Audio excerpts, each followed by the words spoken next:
आज के court round up में गुज़श्ता पूरे हफ्ते की जो अदालती कार्रवाई है उसका अहवाल आपके सामने रखेंगे। तो सबसे पहले चलते हैं, एक रिकैप लेते हैं, देखते हैं कि गुज़श्ता हफ्ते क्या कुछ हुआ। सिविलियन अफराद के मुकदमात फौजी अदालतों में मुंतकिल करने के खिलाफ दरख्वास्त दायर, अदालत उज़्मा में केस की समाअत जारी। अहम मुकदमा, जस्टिस काजी फाइज ईसा ने बेंच पर एतराज उठा दिया, कहा कि जब तक supreme court practice and procedure bill पर फैसला नहीं आता तब तक तमाम बेंचेस गैर कानूनी हैं। ये तो था एक छोटा सा रीकैप कि गुज़श्ता पूरे हफ्ते क्या कुछ हुआ। तो अब बढ़ते हैं टॉप स्टोरीज की तरफ और आपको बताते हैं कि गुज़श्ता हफ्ते दो अहम तरीन खबरें कौन सी हैं और इसी पे एनालिसिस भी हासिल करेंगे। हमारे साथ स्टूडियो में हमारे साथ मौजूद होंगे लीगल ओपिनियन के लिए सीनियर कानूनदान और साथ ही साथ हमारा रिपोर्टर्स पर मुश्तमिल अपना बेंच। तो बढ़ते हैं टॉप स्टोरी की तरफ। नाजरीन, सुप्रीम कोर्ट में साबिक chief justice Jawad S Khawaja की जानिब से मिलिट्री कोर्ट्स के खिलाफ दरख्वास्त दायर की गई थी, जिसके बाद चीफ जस्टिस की सरबराही में 9 रुकनी लार्जर बेंच तश्कील दिया गया।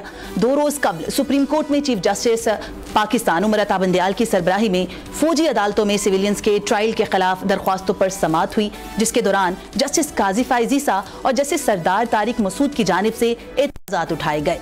नामजद चीफ जस्टिस काजी फाइज ईसा ने बेंच पर एतराज उठाते हुए कहा कि जब तक supreme court practice and procedure bill पर फैसला नहीं आता तब तक तमाम बेंचेस गैर कानूनी हैं और वो इस बेंच को बेंच तस्वुर नहीं करते।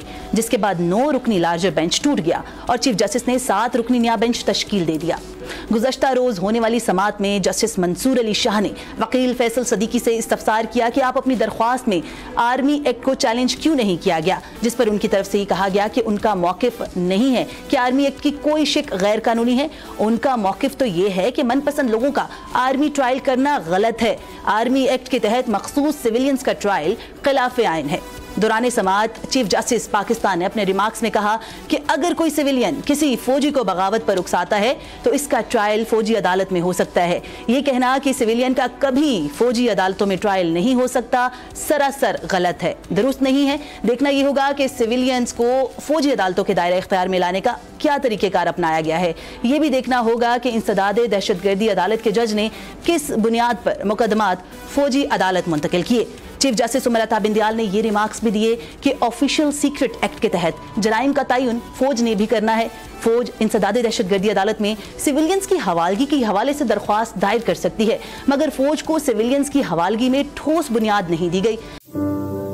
तू की जाने यार अमीरा, रोटी बंदा खा जाती है।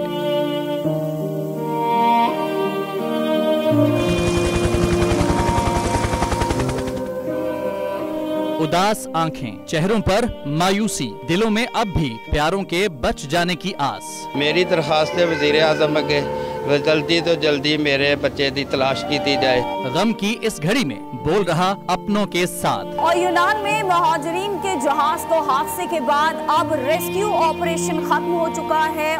सहाफती फराइज को निभाते हुए पहुंचाई हर खबर अवाम तक।